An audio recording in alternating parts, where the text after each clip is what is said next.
Freedom Tower in Lower Manhattan, right next to Trinity Cemetery. It's the AFA Today broadcast on AFR Talk, and so glad that you're with us.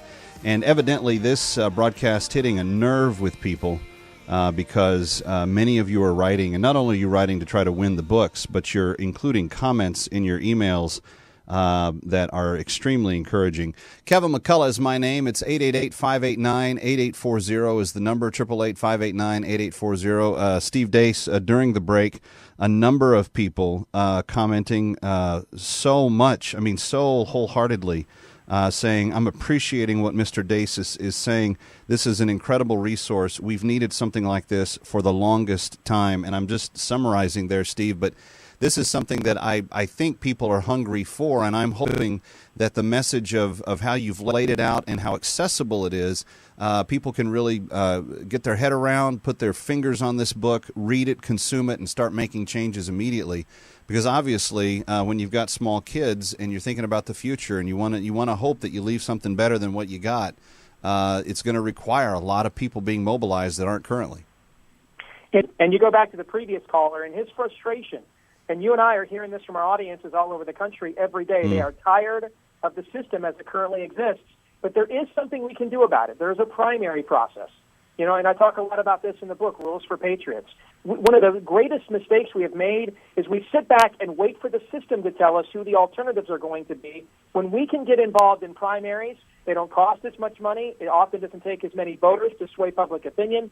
And we can have a huge impact in this primary process in altering the debate. That's the first and most immediate way of advancing our worldview to move the ball back down the field to where we score touchdowns. And if we're sitting here in the fall and we're sitting here saying yet again, hey, because this is the reality. When the Republican Party talks about moving to the middle, Kevin, and I talk about this in my book, this is a great fallacy that sometimes we believe our own groupthink. You know, we'll say stuff like, well, this is still a right-of-center country. And that's true, but it's not true for the reasons we want to think it is. Right. It's a right-of-center country, but the middle has moved to the left, okay? So what was right-of-center now was what the Democrats stood for in the 70s, okay? So we're actually, again, they're the ones moving the needle, even though we outnumber them. And one of the things we have got to do is get more involved in primaries so that we don't have to sit here in the general election and then we yell and scream at each other. We break fellowship with one another over how much of my soul can I sell to still vote for this guy. And if you aren't willing to sell your soul, then you just don't love Jesus as much as I do. Or if you are willing to sell your soul, you don't love Jesus as much as I do. And let me tell you who loves that argument, the ruling class. Divide and conquer is the oldest strategy in warfare. They love that we're arguing with each other about this because it takes the focus and the emphasis off of where it belongs, them. They're the ones in office. It is not our responsibility. We are the bosses here.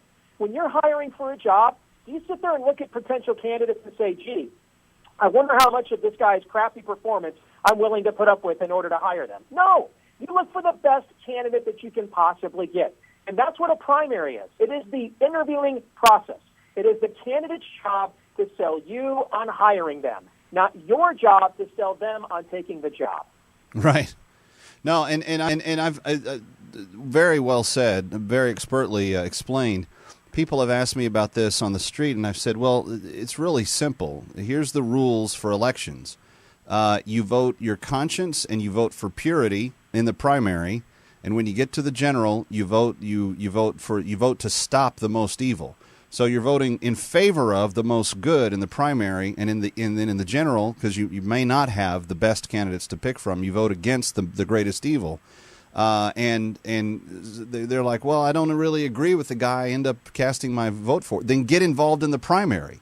The primary is where you get those decisions made, and if you're not organizing and being involved at that stage, then you're never going to have an option that you just truly are in love with by the time you get to the general. But it's so important, I think, especially for people of faith, because they go round and round. Would Jesus be involved in this civil, involvement in the government and so forth? And that is solved for me at the whether you give to Caesar what's Caesar's and God's what's God's. He's making the argument in that passage way beyond paying your taxes.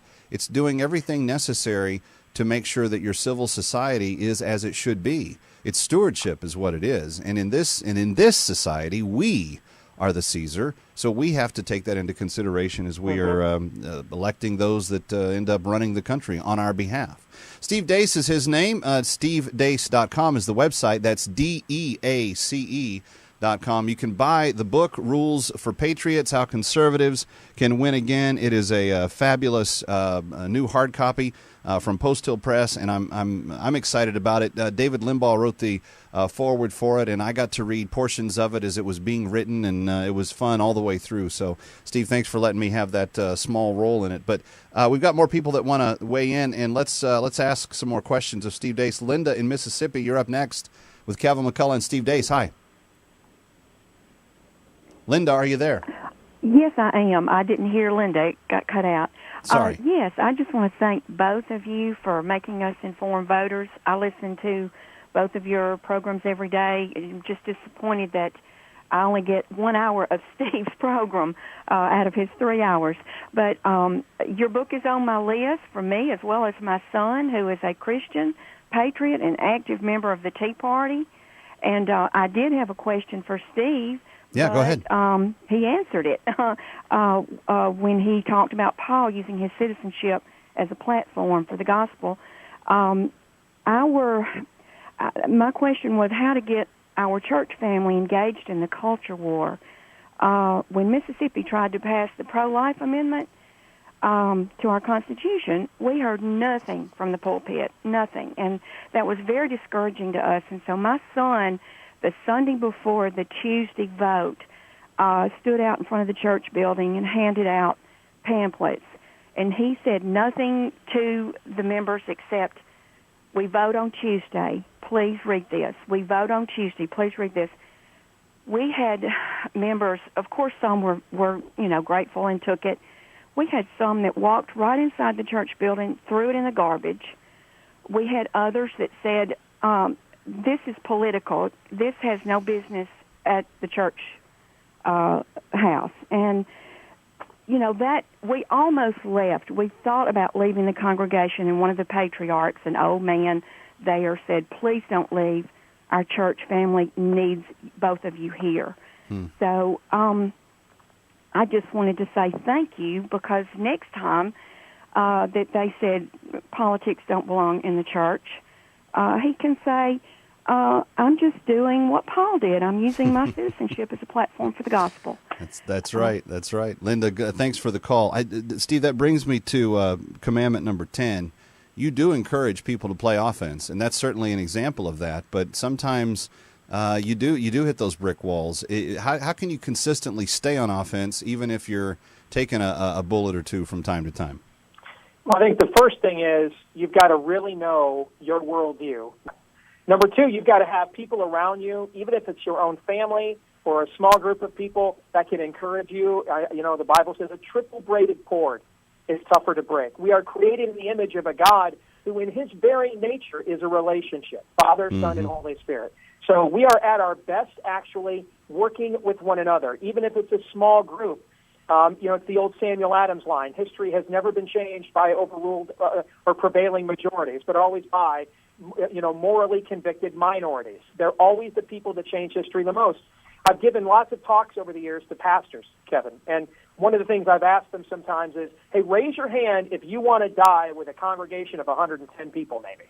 And no one's ever raised their hand, Kevin, and said, yeah, I want a church of 110. Because the first question every pastor in America asks each other when they get together is what, Kevin? What's the first question? Well, it depends on the denomination. If you're Southern Baptist, it's how many came to Jesus last week. But a lot of times it's how big's your auditorium? Yes, how many people were there? And the reality is when Jesus was arrested and executed, what was left was maybe 110 people hiding in an upper room. That was the extent of a 3.5-year ministry where he literally walked his country on foot every day. That's what was left, was maybe 100 people, and those people narrowed down even more to the disciples, to the apostles, changed the entire world. So the history of our faith shows that Samuel Adams is correct. It is never the prevailing ruling class majority that executes change. It's always the minority that is the most convinced of the moral righteousness of its cause. And ironically, Jesus said the children of men are smarter than the children of light. Ironically, the homosexual movement is proving this is correct. They represent maybe 2.6% of the population. They're killing us in terms of messaging and reaching the next generation because they're willing to die on hills. They're not willing to elect someone who they define as just a half bigot. They take people out. They remove them. They don't do business with the Democrat Party. They conquer it. They don't want a seat at the table. They own the table. The Democrat Party will defy unions. They'll defy African Americans, Hispanics. But one group they will not turn their back on, the homosexual lobby. They never betray them. They even made a president of the United States come hither after the North Carolina marriage vote 2 years ago. And how did they do it? They believe in the righteousness of their cause. And so if you look at all throughout human history, brother, and I'd say this to all our brothers and sisters that are listening, every war in human history, every war, has always been won by the side, not that had the biggest guns or the most soldiers, but the side that was the most morally convinced in the righteousness of its cause. So if we are losing, it's because the other side has more courage of conviction than we do. Very good stuff. SteveDeace.com is his website, DEACE, and he writes almost daily. He's a contributor to the Washington Times. You should be checking that out now. There's several pieces that he has put up there since just signing with them a few weeks ago. And his new book is Rules for Patriots. One last question about strategy, Steve. And you and I have talked about this off the air quite a bit. But I think it may be the most useful thing in the book, and that is commandment number 5. Reverse the premise of your opponent's argument and use it against him. Give us a practical example. Maybe somebody like Linda or her son who gets into a discussion with someone and they throw something out there. Show us a practical example of how that works. For example, I was on a panel on MSNBC during the 2012 election, and the topic was income equality and how to create jobs. And, of course, the entire premise being asserted is a statist Marxist premise. So understand that a roundtable on MSNBC is a liberal host, 3 liberal panelists, and me. All right, so I'm 1 on 4 here, okay? And by the time they get to me, they've all had their piece, and there's maybe a minute and a half for me to respond. So I have a choice. I can allow them to put me on the defensive, or I can do something that reverses their own premise against them.